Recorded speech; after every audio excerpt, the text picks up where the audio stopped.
আরও একটা Ocean theme কাস্টমাইজের frame তোমাদের সাথে শেয়ার করি চলো। আর আজকের এই অর্ডারটা কিন্তু ছিল একটা আর্জেন্ট অর্ডার। ঠিক আর্জেন্ট অর্ডার বলাটা ভুল হবে, কারণ দিদিভাই কিন্তু তার হাতে প্রায় এক সপ্তাহেরও বেশি সময় নিয়ে আমাকে এই অর্ডারটা করেছিল। অর্ডারটা কিন্তু দিদিভাই করেছিল ফেব্রুয়ারির শেষে, আর এটা কিন্তু মার্চের 5 তারিখ নাগাদ দিদিভাই নেবে বলেছিল। দিদিভাই তো সময় হাতে রেখেই অর্ডার করেছিল, কিন্তু তোমরা এবারে ভাবছো তাহলে আমি কেন ডেলিভারি দিতে পারবো না? কারণ সেই সময় যেহেতু আমাদের ঘুরতে যাওয়ার কথা হয়েছিল, আমরা সেই সময় পুরীতে ঘুরতে গিয়েছিলাম, তাই আমার পক্ষে এটা করা সম্ভব ছিল না।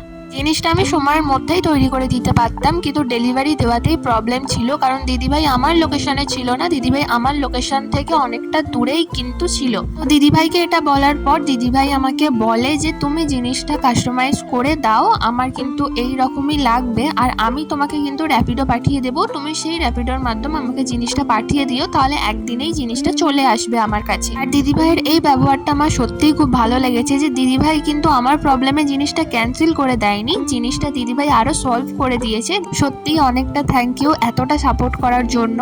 আর দিদিভাইয়ের কিন্তু এই 12x12 ইঞ্চের ওশিয়ান থিমের ফ্রেমটা খুবই পছন্দ হয়েছিল, আর দিদিভাই এটাই আমাকে করে দিতে বলেছিল। যেহেতু ডেলিভারির সময় ফটো তুলতে গিয়েছিলাম, তাই জন্য আর আমার ভিডিওই করা হয়নি। তো যাই হোক, কেমন হয়েছে অবশ্যই জানিও। আজকের জন্য এইটুকুই, টাটা।